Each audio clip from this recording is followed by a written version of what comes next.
Salam dəyərli dostlar. Siz Göz-Gözə şousundasınız və bizim bugünkü qonağımız məşhur olan bir adam. Biz onu çoxdan gözləyirdik, dəvət eləmişdik. KR sizə nədənsə deyir, yoxsa yox? Bizim studiyamızda bugün Kamran Razma var. Salam, Hoş geldiniz. salam. O qədər də məşhur deyiləm. Sərsim, bir balaca, xahiş eləm. Mən deməzdim. Hər gün kimsə repost eləyir, kimsə like eləyir. Qabağıma sizin videolarınız çıxır. Mən sizinlə razılaşmıram. Siz çox məşhursunuz. Xahiş edirəm. Bir balaca məşhurum. İndi hamı yazacaq ki, niyə bəzi sözlər rusca deyir? Olur da, rus dilində oxumuşam da, mən yazıq neyniyim? Mən düşünürəm ki, biz rus dilini unutmamalıyıq. Əgər biz onu biliriksə, yəni dil bilmək yaxşı bir şeydir mənim fikrimcə və əgər bizim tariximizin bir hissəsi rus dili ilə bağlıdırsa, biz onu niyə bir gündə unutmalıyıq, mən onu anlamıram. Ümumiyyətlə çox dil bilmək də pis şey deyil.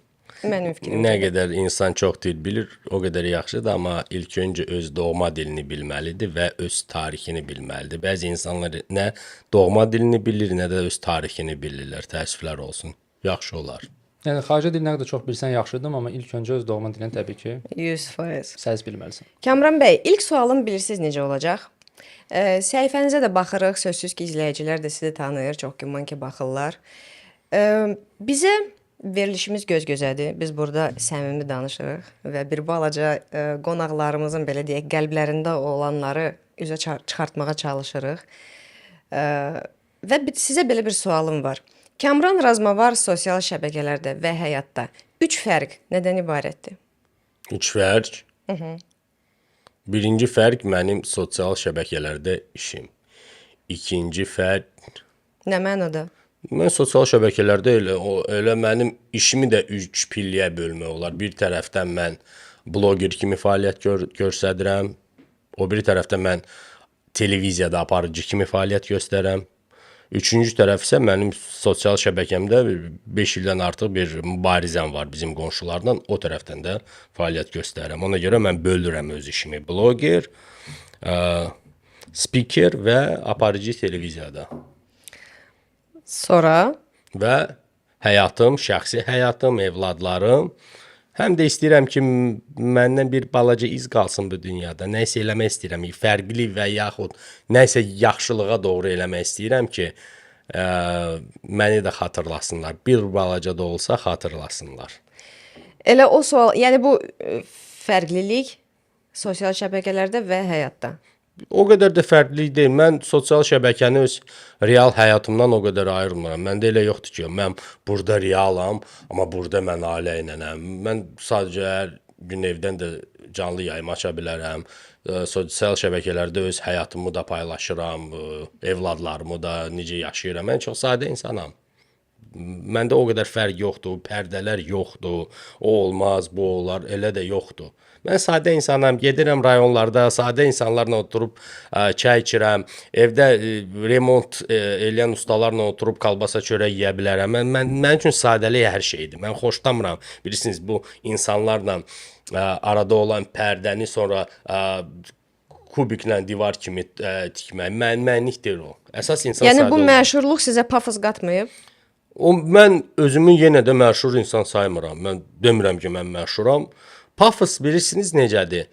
İnsanın sənə əlin çatanda, sən onunla yaxşı ünsiyyətdə olanda, sən əzizsən. İnsanın sənə əlin çatmasa, sən ona cavab verməsən, sən ona kömək eləməsən, o insan başlayır demək ki, sən beləsən, bu da, sən cavab vermədin, orada kömək eləmədin. Ona görə də mən deməzdim ki, məni nəyisə xarab eləyib və yaxud daha çox pafoslu olmuşam. Sadəcə bilirəm hansı insanlara inanım var və hansı insanlara inanım yoxdur. Elə insanlar var ki, elə can qardaş kimi gedirdilər. Sonra da gördüm ki, sadəcə mən istifadə eləmək istəyirəm. O insanlardan ayrıldım. Mən xoşlamıram kimsə məni istifadə edir. Sadəcə salam sağ ol olsun. Yəni o balaca olan belə siz dediyiniz kimi balaca olan məşğulluğunuz belə sizin fikrinizcə sizə dəyişməyib? Dəyişməyib. Əsas odur ki, xalq səni insan kimi düşünsün. Bilirsiniz, mənim üçün ən vacib xalqın məhəbbəti, hörmətidir. Çox vacibdir. Mən onu qazanmışam özüm Qarabağda çəkilişlər aparmağımla, özüm bu qonşularla sporlaşmağımı nümayiş elətdirəndə mən heç vaxt utanmamışam ki, mən onlarla danışmışam və hansısa onların suallarına düzgün, doğru cavab vermişəm. Çünki mən tarixi yaxşı bilirəm. Azərbaycanın tarixini bilirəm, ermənilərin tarixini bilirəm, Rusiyanın tarixini bilirəm, bütün dünyanın tarixini bilirəm. Ona görə də mən utanmıram sözlərimdən və o qədər də dəyişməmişəm. Normal insanam da, yaşayıram da.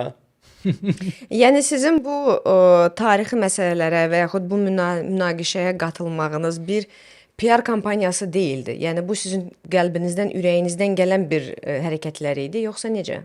PR kampaniya nə üçün? Tutaq ki, bu Qarabağ müharibəsindən qabaq, pandemiyadan qabaq mən 15 ilə yaxın tədbirlərin aparıcısı idim.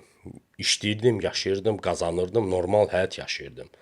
Sonra mən o işə qatılanda mən bilirdim ki, artıq mən bu işə girirəmsə, mən artıq bütün dünyaya gəzə bilməyəcəm. Mən bilirdim ki, mən qatılıramsa, vəsə, Rusiya gedə bilməyəcəm, Gürcüstana gedə bilməyəcəm, Ukrayna, Fransa, Avropa, mən 39 ölkədə olmuşam. Vəsə, mən indi sadəcə bəlkə Türkiyə gedə bilirəm, Dubaya, vəsə. Çünki hər ölkədə ermənilər var ki, gözləyirlər ki, Kamran ki, gəlsin bura. Yolunuz bağlıdırmı? Bağlı deyil, amma bilirəm ki, getsəm qayıtmayacam. Vay, o qədər. Bəli, minlərcə ermənilər yazıblar ki, Mitibərcüm gəl qadasa. Bilirəm də, mənə də buradan da deyiblər, məsləhət də görüblər. Deyirlər ki, hara gedirsən, ya nəzarətlə get, ya da heç getmə. Yəni dövlət tərəfindən siz dəstəklənirsiniz bizim dövlətimiz? Bəli, dəstəklənirəm. Həm də aparıblar məni, Heydər Əliyev fondu tədbirləri aparıb xarici ölkəyə. Amma belə öz başına arasa getmək, Avropaya mən risk eləməzdim. Balalarıma görə də. Mən yenə də öz həyatımı yaşayıram, amma 4 evladım var, istəməzdim ki, yetim qalsınlar.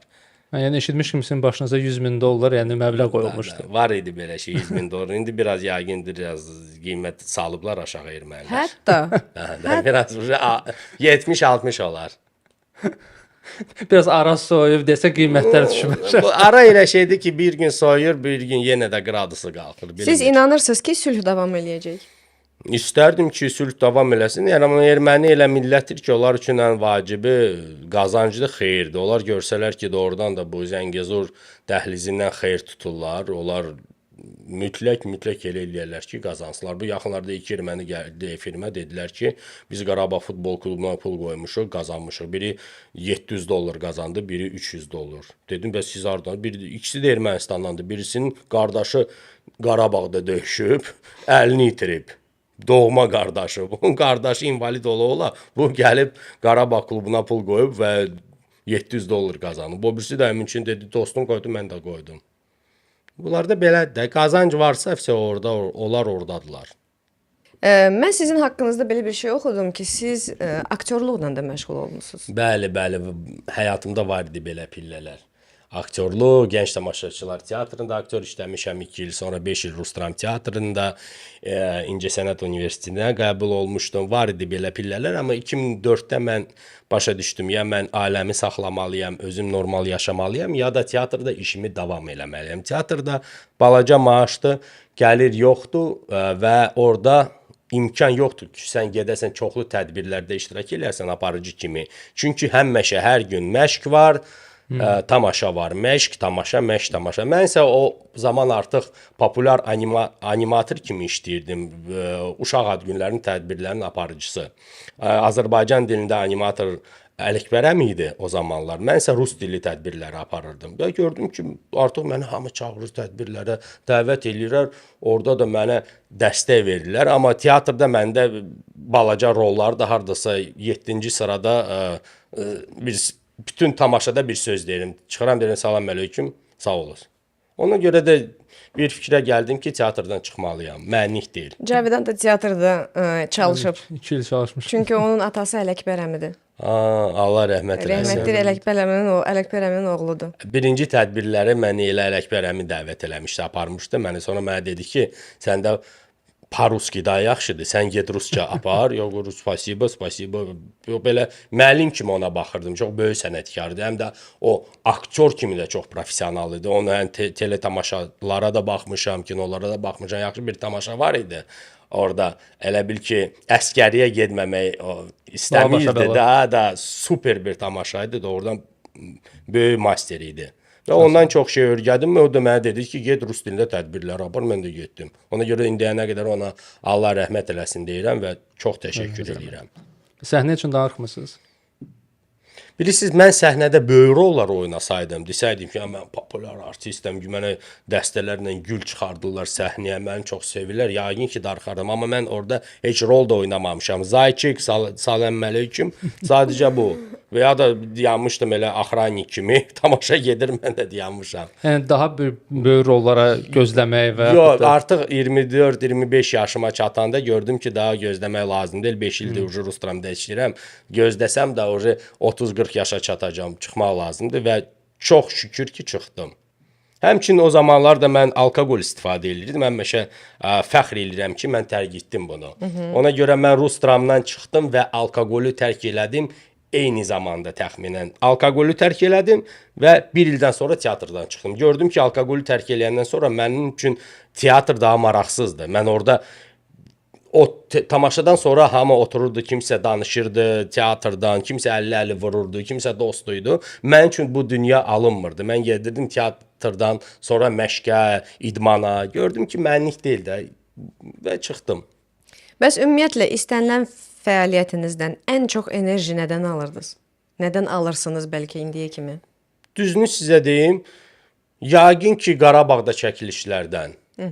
Mən Qarabağda 50 dəfəyə yaxın olmuşam bütün regionlarda və bütün ərazilərdə hansısa süjetlər çəkmişəm, qısa filmlər də çəkmişəm. Bəlkə görmüsünüzsə, necə Füzulidə oturur bir ailə, dağılmış evin arasında süfrə qurublar, dron qalxır və o ailəni göstərir və yaxud Ağdamda dağılmış teatrın qabağında musiqiçilər konsert ifa eləyirlər, muğam.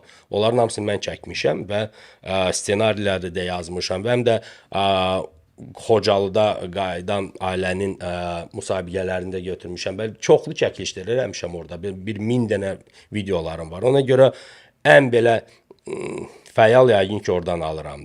Həmişə gedirəm, tarixi araşdırıram, kilsələrin tarixlərini, qalaların tarixlərini, meçidlərin tarixlərini və hamısını bunu analiz eləyib cəmaata nümayiş elətdirirəm. Bu mənə bir ləzzət verir. Ümumiyyətlə əvvəllər də mən yadımdadır, qısa metrajlı filmlər çəkirdiniz. Ümumiyyətlə daha böyük metrajlı, misal üçün sırf Qarabağ haqqında və ya hər hansı bir region haqqında tam metrajlı ya da misal üçün dokumental bir film çəkməyə fikriniz varmı? İstərdim, amma bunun üçün investisiya lazımdır və sən bilirsən ki, Azərbaycanda sən böyük bir film çəksən, bunun xərcini kimsə çəkməlidir.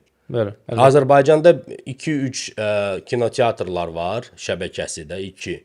Və orada bu film geçsə də bir ay ərzində o filmin heç yarısında yox, bəlkə 20-30% gəlirini qaytara bilər bu film. Amma 70%-ni kim çəkəcək? O da var da. Normal bir film çəkmək siz məndən yaxşı bilirsiniz, onun büdcəsi $500,000-dan aşağı deyil. O $500,000 kim verəcək? Mənim filmlərin büdcəsi ilə masa 800 manat, 700 manat, 500 manat, 670 manat. Yox, bu öz hesabınıza etdiyiniz çəkilişlərdir. Elə öz hesabıma da olur. Elə olur ki, məni dəstəkləyirlər. Kimsə 50 manat, kimsə 100 manat, mən balaca bir zbor eləyirəm. O çatdı xəttə 7000 manat, tamamlandı geri çəkilişə. Elə olur ki, insanlar dəstəkləyir. Amma məndə elə deyil ki, mən ömür boyu pul yığım, gedim çəkilişlər eləyim. Elə olub ki, öz pulumla çəkmişəm. Orada büdcələr azdı, ona görə həmişə gedirdim.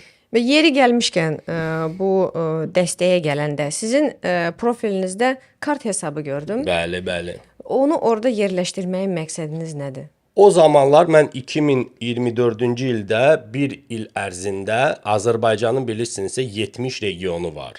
Naxçıvanla bir yerdə indi bizim torpaqlarımız qayıdıblar öz doğma yuvasına. Hamısı bir yerdə 70 region elir və mən bir il ərzində bütün 70 regionlarda çəkilişlər apardım professional çəkiliş qrupu ilə.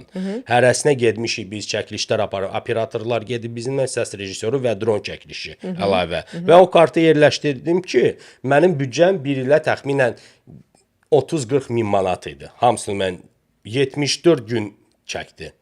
Bir il ərzində. Və təxminən onu yerləşdirdim ki, bir dəstək olsun. Kimsə 10 manat, 50 manat, 30 manat atar və heç olmasa onun yarı faizini pakrivat eləyir. Amma elə insanlar olur ki, dəstək eləyiblər və summalar veriblər. Mən də dayanmadım çəkilişlər və bir ilə bu proqramı bitirdim. Hə, yəni cəmaətin dəstəyi ilə Bəli, insanlar bəli, cəmaət dəstək olub, yarısını təxminən dəstəkləyiblər, yarısını da həm öz pulumda olub bir hissəsi, həm də insanlar var ki, kimsə öz maşını təqdim edib, onun maşını ilə getmişim, kimsə Xərcləri orada azaltmışıq. süfrə açıb, kimsə oteli təqdim edib, otellərdə qalmışıq. Çünki o hər şey rasxoddur da. Bilirsiniz də 2-3 günlük gedirsən harasa, Naxçıvana gedirsən çəkilişə. 3 günlük maşınla səni aparırlar, hamısını göstərirlər. Otellərdə qalırsan. Gedirsən Qarabağa, harasa hər gün rasxoddur. Bir gün çəkiliş günü mənim üçün ən minimal rasxodu 1000 manat idi. Bu qədər siz faydalı bir hərəkətlər görürsüz, faydalı işlə məşğulsuz da, fəaliyyətiniz aktivdir Azərbaycanda, regionlarda. Sizə heyt gələndə, heyt Nədir? deyəndə ki, əşi belə də nədir ki, belə. Nəsə gülür kimsə məsələn. Nə hiss eləyirsiniz? Sizcə niyə belə olur? Mən sizə düzünü deyim, mənə o qədər çox heyt gəlmir.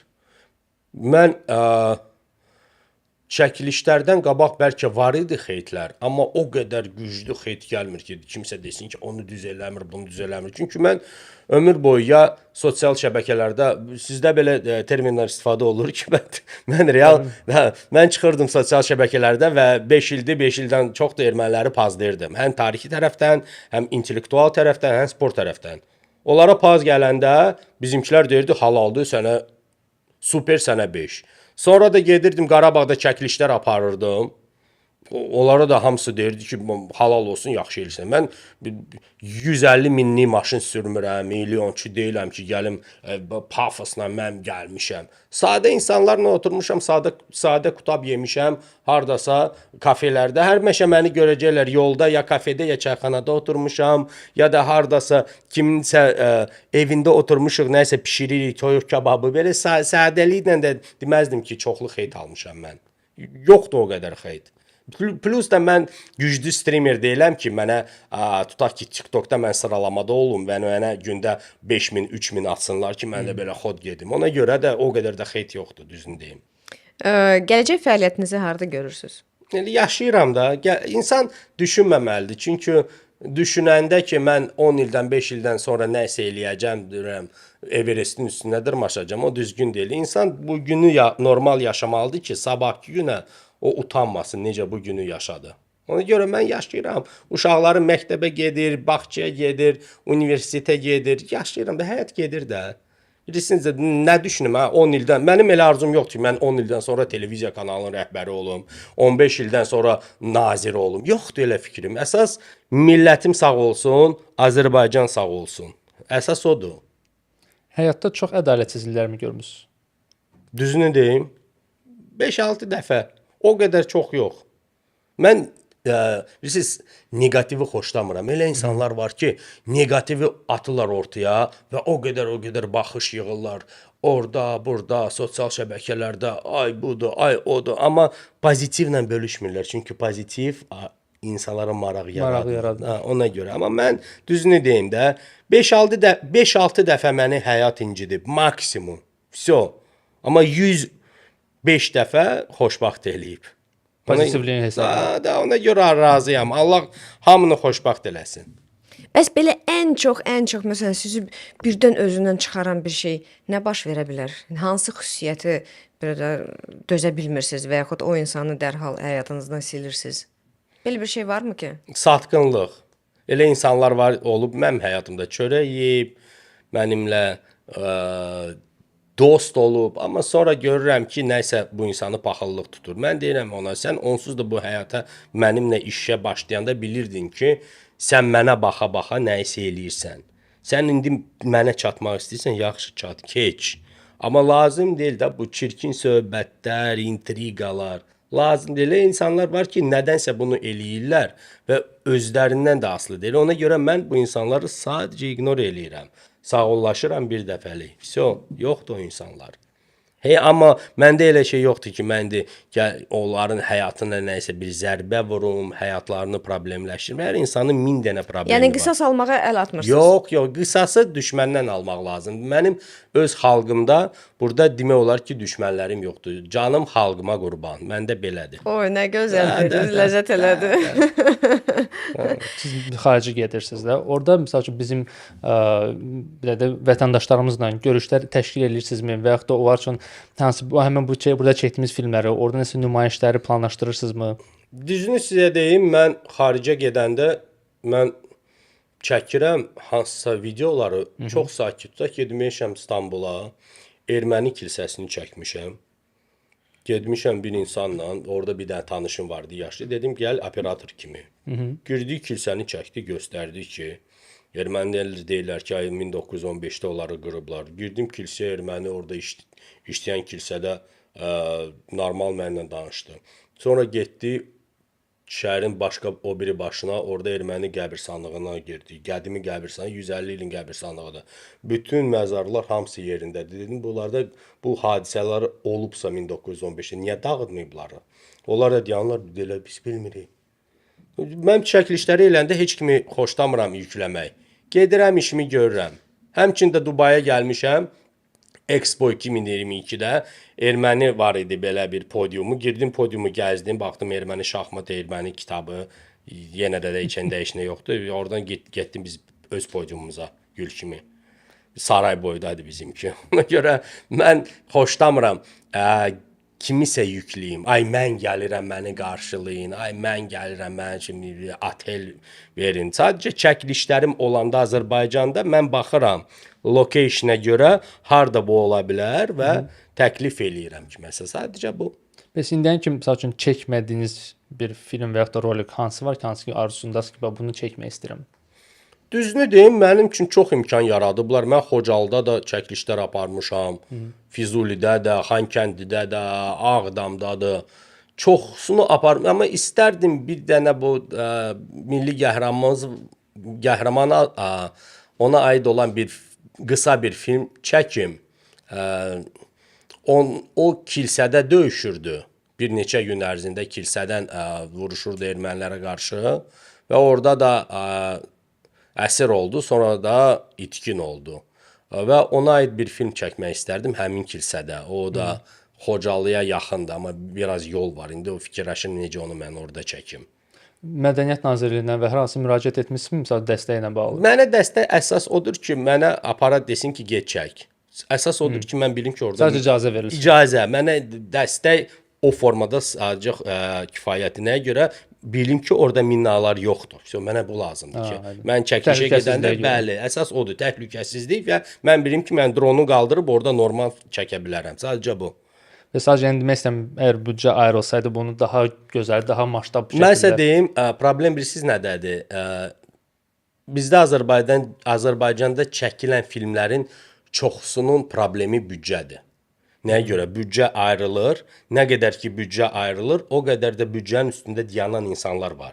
Tələb edir. Bunu belə çəkmə, bunu belə elə. Biz büdcə ayırmışıq, bunu belə elə. Bunu belə. Ona görə də tvorçiski, necə deyirlər, səni bağlayırlar. Yaradıcılığı dayandırırlar. Bəli. Ona görə mən öz işimi görəndə mənim başımın üstündə heç kim olmur. Normal çəkirəm və görürəm ki, normal nəticə var. Ona görə mən sadəcə okey lazımdır ki, gedib çəkilişimi aparım.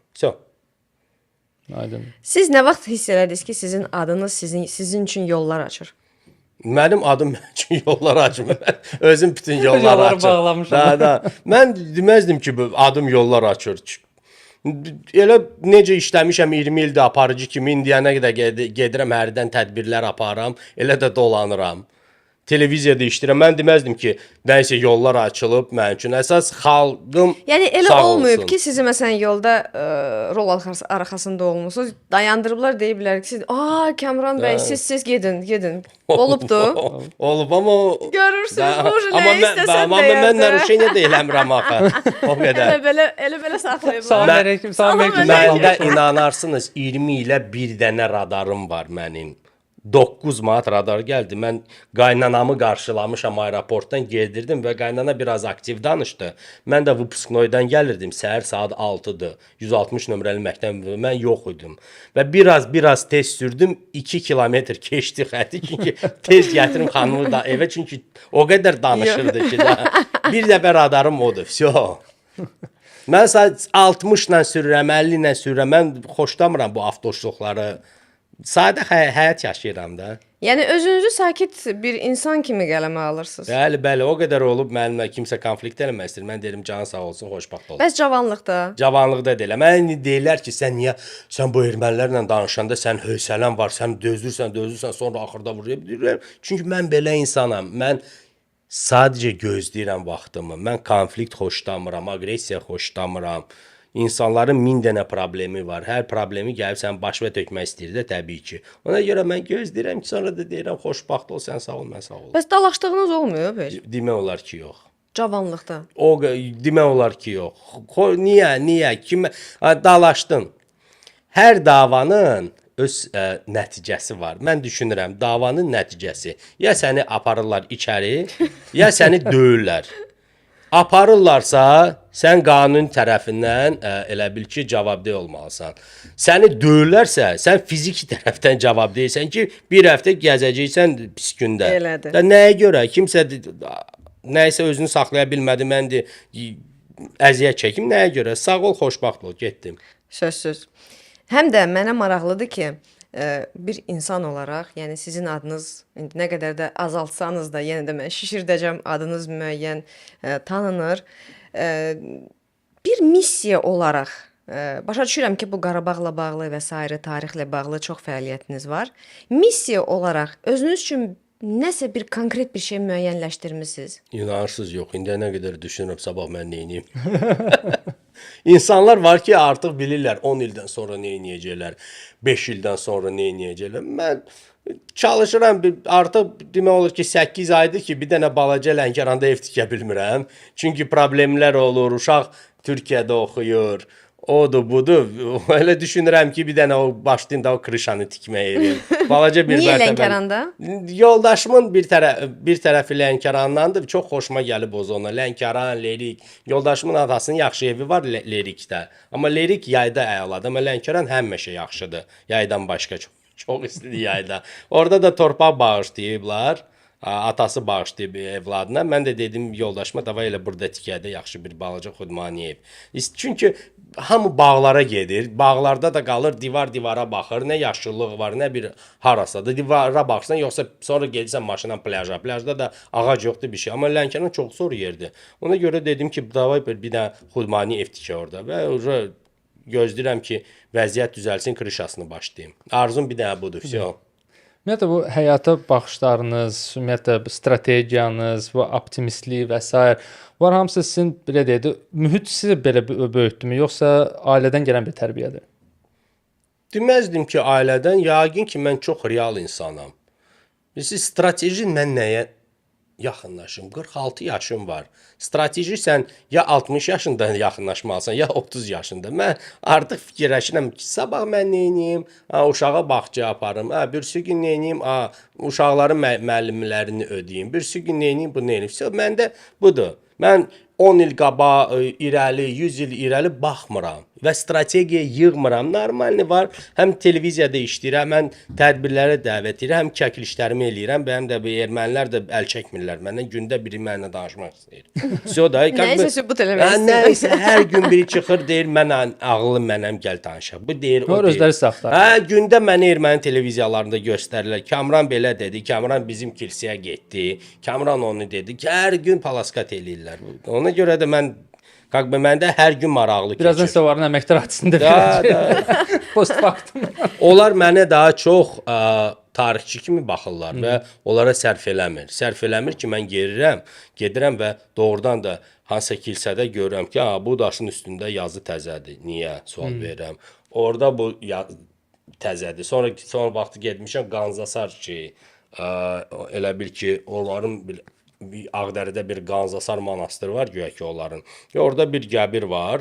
Onların knyazların son nəticəsinin qəbiri. Mən də oxuyuram. Həsən Cəlal Allahverdi bəyoğlu. Və soruşuram, deyirəm ki, bu sizin knyazların nəticəsidir, sonuncu. Necə ola bilər ki, Qasan Cəlal Allahverdi bəyoğlu ermənidir? Onlar özləri yazıblar rus dilində 1910-cu ildə vəfat eləyib, professor idi, nə idi? Deyirəm, necə ola bilər Allahverdi bəyoğlu Hasan Cəlal? Onlar da deyə bilmirlər işte. Bilmirlər nə desinlər. Deyirlər ki, bizdə ermənilərdə uşaqlar deyir, dünyaya gələndə qorxurdu ki, xəstələnsin, ona görə Azərbaycanlıların adlarını verirdi. Hətta buna bir şey fikirləşiblər. Oyda Allah verdi, mən fantaziyaları veriblər. nə güclüdür onların. Самолучший отговорщики.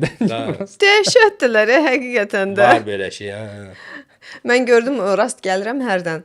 Rusiyada yaşayan ermənilər, onlar özlərini lağ eləyirlər ki, hə bunu da biz eləmişik, bunu da ha özlərinə ha tutublar. Belə deyək. Bilirsiniz, bu yaxşıdır, amma bizim xalq da tarixini yaxşı bilməlidir. Təəssüflər olsun ki, bizdə də elə çox insanlar var ki, öz tarixini qəti bilmirlər. Bilmirlər. Soruşursan, Azərbaycan dövlət himninin sözlərinin müəllifi, musiqinin müəllifi, Azərbaycan dövlət bayrağın rənglərinin mənasını bilmirlər bəzilər. Və istəyirəm ki, onlar da bilsinlər də, çalışıram ki, bu tərəfdən də öyrədim cavanları ki, bilsinlər daha çox, maraqlansınlar. Və olur ki, erməni yaxud kimsə çıxır efirə, sual verir, bizimki də oturur. Sual verir, deyir ki, yaxşı, sizdə neçənci ildə tutaq ki, siz çıxmısınız Sovet İttifaqından, neçənci ildə Azərbaycan Demokratik Respublikası yaranıb. Bizimkilər bəzi otururlar belə. Ona görə deyirəm ki, bilmirsinizsə, oxumamısınızsa, heç vaxt debatlara girməyin. Oxuyun, bilin sonra. Dilin uzun olsun da belə deyək. Ot, düzdür. Kamran bəy, bu deyirlər ki, biraz aralaşaq o mövzudan. Xahiş edirəm. Deyirlər ki, bu kişilər 45 yaşına çatanda bu orta yaş krizisi yaşayırlar. Siz özünüzdə onu hiss eləyirsiniz? Vəbşə yox. Mən krizisi 30 yaşımda hiss eləyirdim. O 45 yaş, 50 yaş yaxşı yaşdır. İnsan sağ qalsa. Aha, hətta. İmkan versən. İmkan Niyə? versələr. Gücə dolursuz, yoxsa müdriklik gəlirmi? Həm müdriklik, həm bilirsiniz, 40-dan sonra insan düşünür ki, ay nə yaxşı mən yaşayıram. Mənim yaşlılarım kimsə xəstələnib, kimsə vəfat eləyib, kimsə bilmirəm həyatını dəyişib, kimsə evlənib, o. Ona görə mən düşünürəm ki, hər yaşın öz ləzzəti var, amma sadəcə özünə baxmalıdır insan. Bilməlidir, insan özünə baxmalıdır, hörmət eləməlidir. Normal həyat yaşamalıdır da. Yəni siz özünüzün məsələn sağlamlıq, fiziki durum və s. Mən çəkmirəm, içmirəm, nervlənmirəm. Bu da yenə də garantiya deyil heç nəyə, amma sadəcə normal yaşayıram, krizis də yoxdur məndə. Krizis birsiz vaxt olur. İnsan düşünəndə ki, ay mən sabah nə edəcəm? Ay məndə elə yoxdur. Mən sabah da birisi gün də təxminən bilirəm nə edəcəm. İşim var qalbə. Ona görə məndə krizis yoxdur. Mən sadəcə bütün insanlara arzu edirəm ki, onlar düşünsünlər ki, sabahki gün bunların evladları var, nəvələri var, işləri var. Bilsinlər ki, nə isə olsa bu insanlarla, onların ailəsi əziyyət çəkir. bəli, daha biraz yaxşı, rahat yaşasın. O qədər problemləri ətrafında yığmasınlar. Gəlin biraz keçmişə qayıdaq. KR. Kayır sadəcə Kamran Razma var. Elə momentlər var idi ki, mən aforizmlərdə yazırdım. Elə bir məşhur. Elə onu soruşmaq istəyirdim Belə bir ki, rus dilində aforizmim var idi. Если mужчина cındır, это навсегда. Kişi cındırdırsa bu ömürlükdür. Ömürlükdür. Amma o faktdır da. bunlar necə gəlib sizin belə həyat rutininizə Olub. çevrilmişdi? Mən 2-3 dənə kitab da çap eləmişəm, yazmışam. Orada həm aforizmlər bir kitabı var, sonra bir kitab var, orada hekayələrdir, raskazlardır. Bu yaxınlarda da bir nəşriyyat mənə zəng eləyib ki, ay sən 10 il bundan qabaq çap eləmisən pulla, öz puluna. Biz isə bu dəfə öz pulumuzla çap eləm. Nəyirəm, nəyə görə? Sən indi populyarlaşmısan. Deyirəm, o kitablarda ermənilərə aid heç bir şey yoxdur. Niçin bir dənə də hekayə yazdı onlara. Mən yadda bir dəfə yarışma da keçirmişdiniz Facebookda bu aforizmlə bağlı. Mən onda qalib gəlmişdim. Qalib gəlmişdi. Nə? Hardasa da kitab da olmalıdır. Sizin Kitabı kitabınız vermişdiniz. hardasa var bizdə. Həmin o yazdığım aforizm kommentdə o qalib gəlmə aforizmdir ki, futbolka vermişdiniz, üzərində o var idi. Ha, o var idi, ağ futbolka üstündə. O orada bir zaman idi. Düşbərəklə bağlı idi. Düşbərə. Xaş. Yox, xaşla bağlı. Xaşla bağlı idi. Если твой мужчина любит хаш, значит он поняткалы гагаш. Nəysə belə bir şey də. Onu sən özün yazmışdın. Belə bir şey. Yadınızdadır Kamran O bəy. zaman mən Oyda. orada özümü sınayırdım və görürdüm ki, amma sonra 2020-ci ildə mən əsas rolumu hiss elədim də. belə alındı da. O zaman ona qabaq mən yenə də yazırdım, çalışırdım, aforizmlər orada, burada, amma Siz bilirsiniz necə ab-hava yaratmışdınız onda? Feminizmi sanki dəstəkləyirdiniz. Belə bir şey vardı, var idi var qadın. İndiyə kimi də mən var. sonra TikTokda da çox güclü videolar çəkdim belə. Если mужчина tam nəysə belə çox populyar oldu da. То есть qadınlara dəstək verdim. Sonra bəzi kişilər incidi dedi ki, ay sən niyə bunlara o qədər dəstək verirsən? Onlar bizi də incidirlər axı. Onlar da bizi qanımızı içirlər. Sonra dedim ki, siz nə var? Bu sizin xanımlarınız, özünüz gedin xoşbaxt olun. Всё. Və siz düşünürsüz ki, bizim cəmiyyətdə, Azərbaycan daxilində cəmiyyətimizdə kişi və qadın münasibəti sizin fikrinizcə qaydasınca qurulurmu, yoxsa biz onun üzərində çoxlu işləməliyik? Kişi özünə hörmət eləyirsə, öz qadınına hörmət eləməlidir. Всё. Hörmət nədən ibarətdir? Məsələn, Hörmət ondan ibarətdir ki, sən öz qadınına elə münasibət göstərməlisən ki, sanki düşün ki, sənin qızındır və ona münasibət göstərirlər. Və sənin qadındır, sən düşün ki, sən onun kişisi deyilsən, bu sənin qızındır. Və özünə qıraqdan bax, necə sənin qızına münasibət göstərilir və həmin münasibəti öz qadınına göstər. Onda rahat olar. Bax, sən necə istəyirsən, sənin qızına hörmət eləsinlər, yoxsa yox, incitsinlər, əl qaldırsınlar, xəyanət eləsinlər, yoxsa yox. Sadəcə nəyi tələb eləyirsən öz yeznəndən, onu da öz həyat yoldaşına nümayiş elə. yəni siz düşünürsüz ki, o deyirlər, первая зародилась курица или яйцо. O ilkin olaraq birinci etapda hamısı kişidən irəli gəlir, yoxsa qadından? Tutaq ki, Qadından. qadın özünü necə aparmalıdır ki, kişi ona o hörməti bəsləsin? Qadın ilk öncə elə eləməlidir ki, kişi ona hörmət eləsin, öz səviyyəsini saxlamalıdır. İnanırsınız, bəzi qadınlar var, onlar kişinin həyatını elə dağıdırlar, yazıq kişi bilmir neynəsin. Manipulyasiya eləyirlər, qan içirlər, dağıdırlar da kişini. Ona görə qadın da qadın olmalıdır, kişi də kişi. Sizcə bu problemlər cəmiyyətdən gəlirmi, yoxsa individual xüsusiyyətlərdir?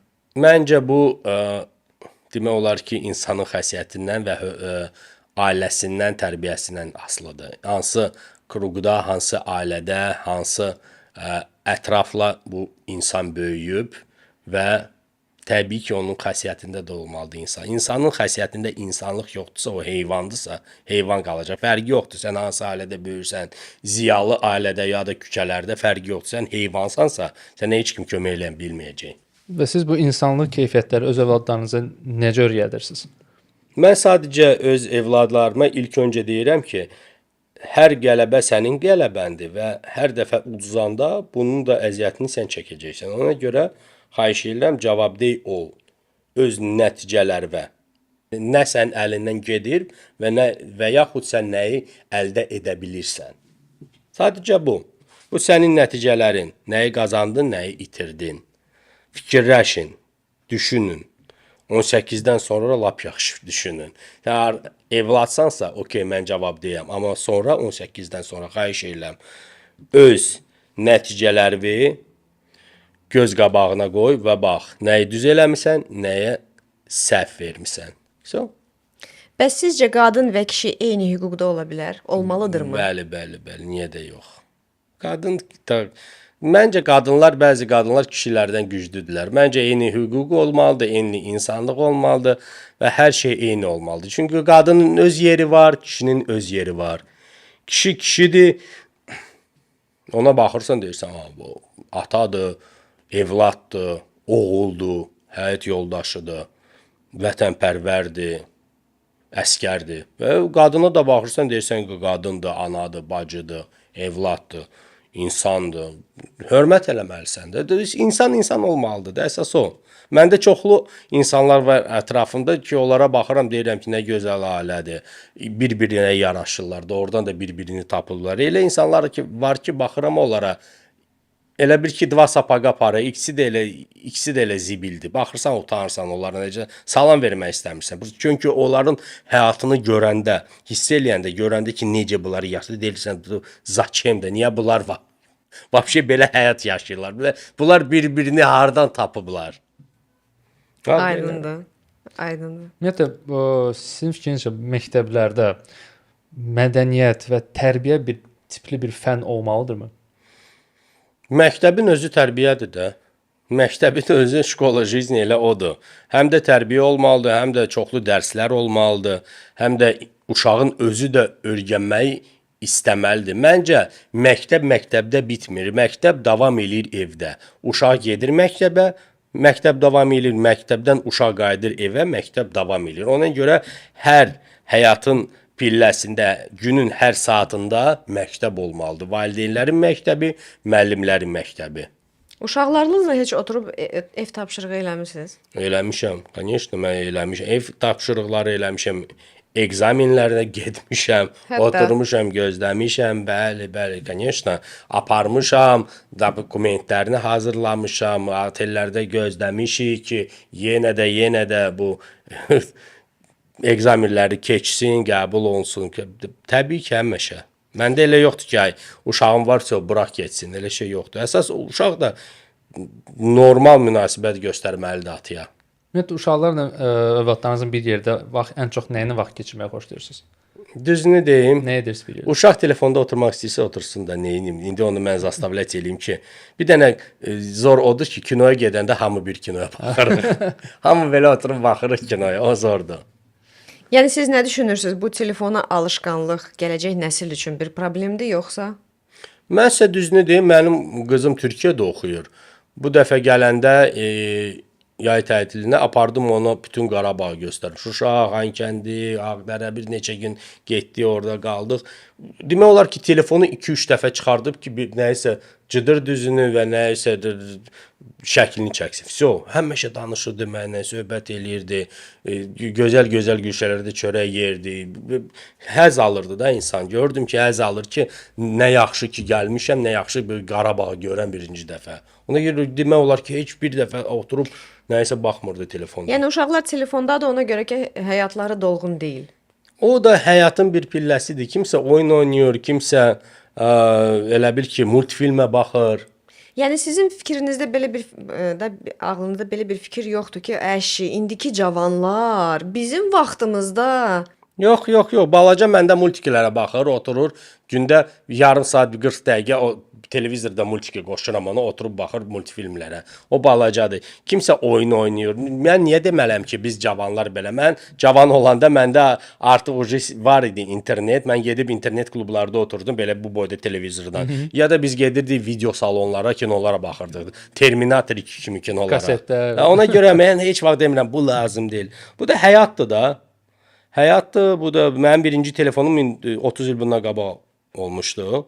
Borc götürmüşdüm atamdan pul. Aldım özümə birinci telefon.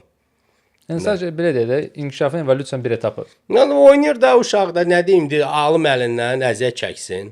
Deməli get kitab oxu. İnsan özü istəməlidir kitabı oxumağa. Özü. yəni sizi uşaqlıqda məcbur eləməyiblər, dərs oxuyasınız. Yox, amma mən 4000 kitab oxumuşam həyatımda. Təxminən plus minus. 4000 Wow. kitab, bəli, çox oxumuşam. Mən çox xoşuma gəlir. Elə olur ki, günə bir kitab oxuyurdum. Rast yoxdur kitab. İndi necə? İndi az. İndi ağıllanırsan internetdə gözəl videolara və yaxud informativ roliklərə baxanda girirsən YouTube-a və yaxud harasa poisk versən, sənə nə maraqlıdır və artıq onları görürsən. Amma vaxtında mən kitabları çox oxuyurdum da orada kitabları da tapırdım. Plus da məndə demək olar ki, Azərbaycanda ən böyük necə onu deyin düzgün? Erməni kitabxanasıdır. Məndə təxminən 250-yə yaxın erməni kitabı var məndə. Yox, heç bir şey başa düşməyin ha, bu məlumat üçün lazımdır. Mənim erməni kitabxanam var. Mənə çoxlu kitablar veriblər, bağışlayıblar. Kimsə Qarabağda tapıb yerdə, zibilxanada kimsə verib. Mən onu araşdırmışam və onların yazdığı, onlara aid olan bu fantastik tarixləri reallıqla mən münaqişə eləyəndə gördüm fərqini. Ona görə məndə təxminən 250-yə yaxın erməni kitabı var. Təbii ki, hamısını araşdırmışam və oxumuşam. Təbii ki, və indiyə nə qədər araşdıram, gülürəm hərdən bir də. Atmoriya, Damoriya kimi Bakını ermənilər tikiblər, belə bir kitabları var, çoxdur. İndi isə ən təsir edən kitab hansı olub? Ən təsir edən kitab yəqin ki mənim kitablarımdan yoxsa literatur. İndiki oxuduğunuz kitablardan.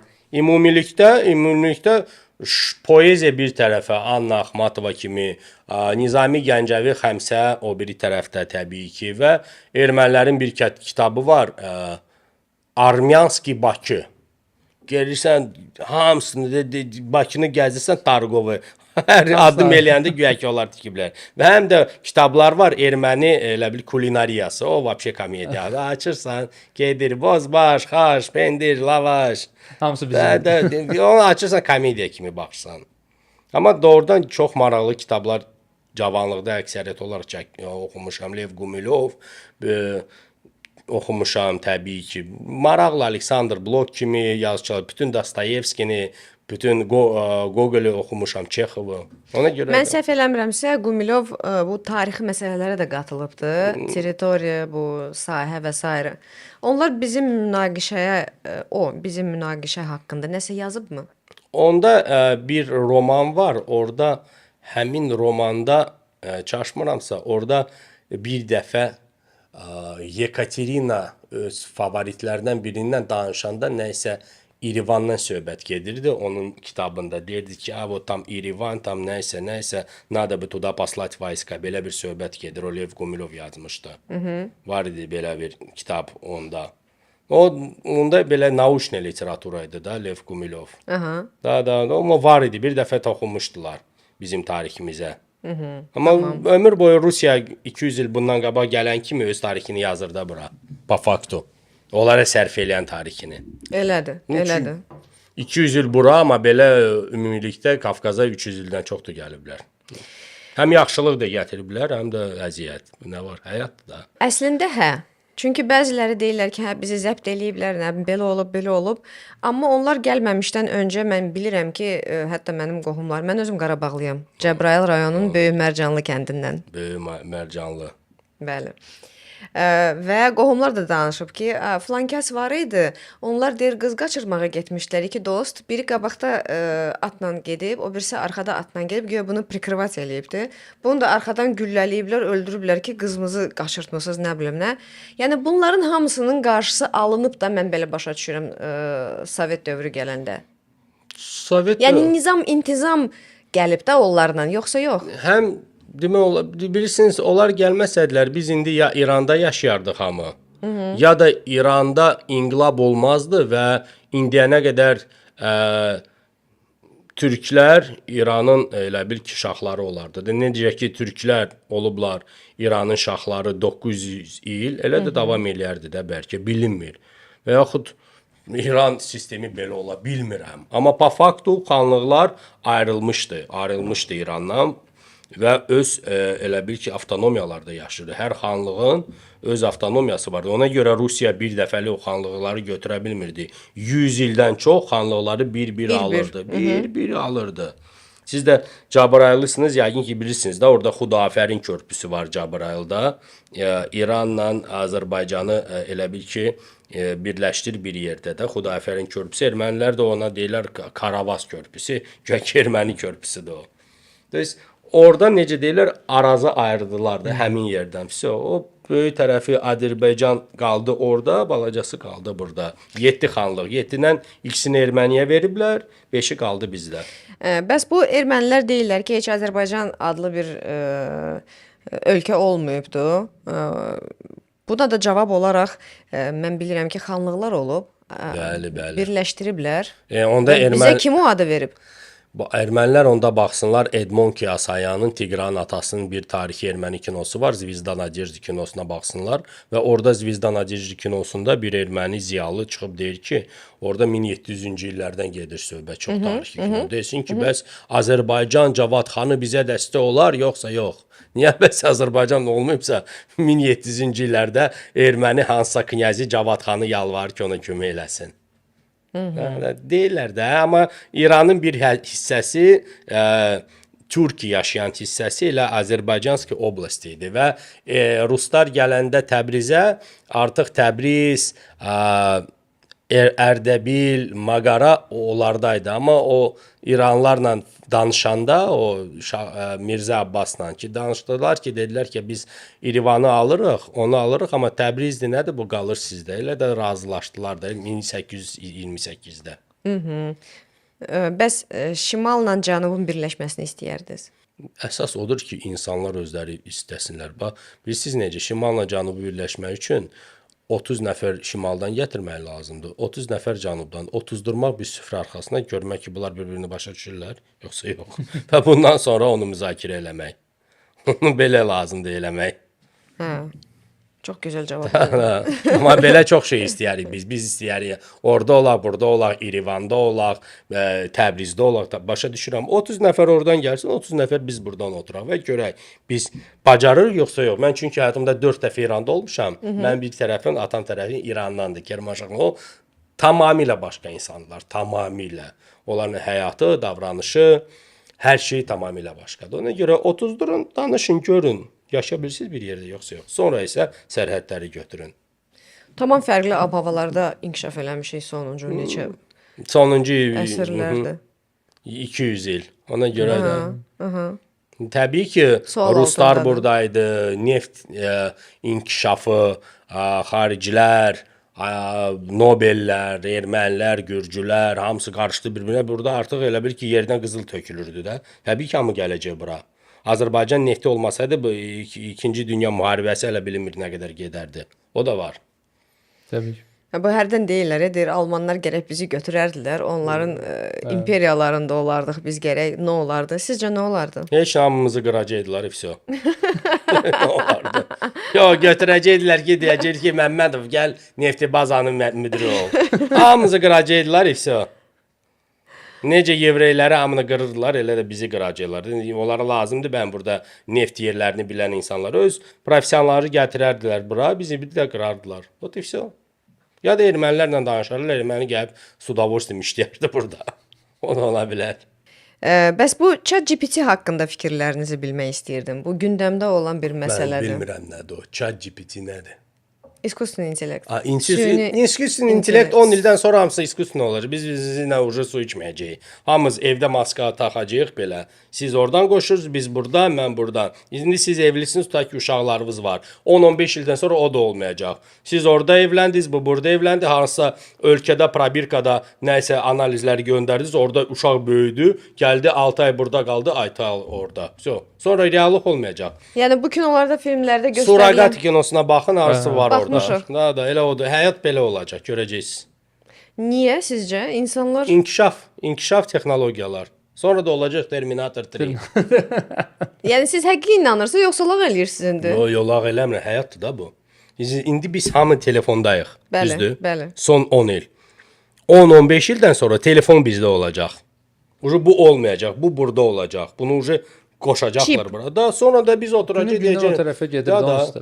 mən ağlımla işləyirəmsə, mənim işdə ağlım lazımdır. Niyə bədənim ora getməlidir? Mən evdən qoşulacağam, ağlım işləyəcək belə. Sonra mən ağlımla gedirəm harası kinoya. Niyə gedim kinoda oturum?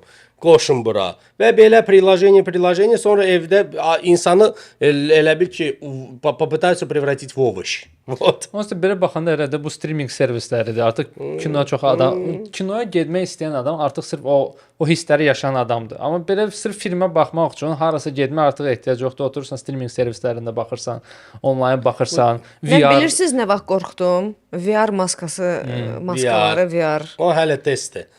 Sonra bu kabablar, yeyib içmələr olmayacaq. Bir dənə tabletka adam atacaq, hamısı onun içində. İşsə belə oturacaq. İşsə.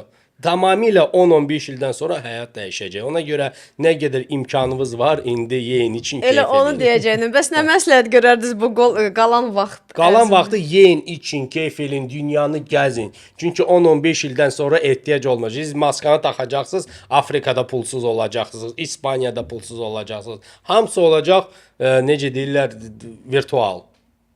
Onda son illəri keyf edin cəmaət. Tamam. Kamran Razmavardan gənc nəslə bir tövsiyə. Gənc nəslə xoşbəxt olsunlar, öz yolunu tapsınlar, Azərbaycanımızın tarixini oxusunlar, bilsinlər və heç vaxt unutmasınlar ki, Azərbaycan onların vətənidir. Baxmayaraq burada yaşayırlar, xaricdə yaşayırlar. Sadəcə vətənə qurban olum, onlar da elə qurban olsunlar, amma öz yolu ilə getsinlər. Hər insan öz yolunu tapsın. Fərqi yoxdur. Dünyanın hansı gülşəsində əsas odur ki, xoşbəxt olsunlar. Kamran Razmavardan sonra nəyin deyilməsini istəyirsiniz? Mən o qədər də Sizdən sonra nə qalsın? Məndən sonra düzünü deyim. Məndən sonra sadəlik qalsın və necə istərdim ki, O çox vətənpərvər Bilirsiniz, Azərbaycan oğlu kasıblar olub. az olsun. Onu istərdim ki, əziyyət çəkən insanlar bütün dünyada var. Mən bu yaxınlarda bir filmə baxdım, Amerikanlar çəkiblər. Nəysə, Paterini avtobus. O yazıq avtobus sürücüsü o qədər əziyyət çəkir Amerikada. Şotları ödəyə bilmir, straxovkanı ödəyə bilmir. Orada da pajarlardır. Bir avtobus uşaq xilas eləyir. Amma özü əziyyət çəkir. Uşağını da xilas eləyən yoxdur. Görürəm ki, deyirəm bu Amerikadır sizdə. Mən sadəcə istərdim ki, mənim ölkəmdə bütün insanlar yaxşı yaşasınlar. Mən çünki yadımdadır 90-cı illər nə gündə idi Azərbaycanımız. Bu göy palatkalar, bu materiallar, bespredel, çirk, işıqlar yoxdur. Konteynerlərdə qalırdı Dəhşət adamlar. idi. Ona görə mən indi müzakirə eləyə bilərəm və ümidvaram ki, daha 30 ildən sonra lap super olacaq bizdə və hər şey yaxşı olacaq. İndi hamı yazacaq, olmayacaq, yalan deyir. Yaxşı olar dostlarım, pozitiv olun. Bəsdirin pis sözlər yazın, biraz yaxşılıq edin. Necə John Kennedy deyib, məndən soruşmayın mən nə etmişəm ölkə üçün. Özünüzdən soruşun, siz nə etmisiniz ölkə üçün. Bir dənə ağac əkin, evlad böyüdün, bir dənə də bələdiyyə sənədi ilə ev tikin. O da bir şey. Dəyərli dostlar, siz Göz-Gözə şou verilişindəydiniz. Bizim studiyamızda Kamran Razmavar oldu bugün. Öz ürək sözlərini dedi, dünyaya baxışından bölüşdü. Videonu like etməyi unutmayın. Şərhlərdə sizinlə görüşənədək dost tanışınıza göndərin. Kritika etmək istəyirsinizsə buyurun, bizə xoşdur. Hər birini oxuyuruq və cavablandırmağa hazırıq. Kamran bəy, təşəkkür edirik. Siz bizim studiyamızda oldunuz. Bizim üçün çox xoşdur. İllər boyu sizi tanımışıq və bugün sizinlə göz-gözə danışığımızdan çox məmnun qaldıq. Təşəkkürlər. Bir daha sizi görməyə şad oldum. Çox sağ olun, vətən sağ olsun.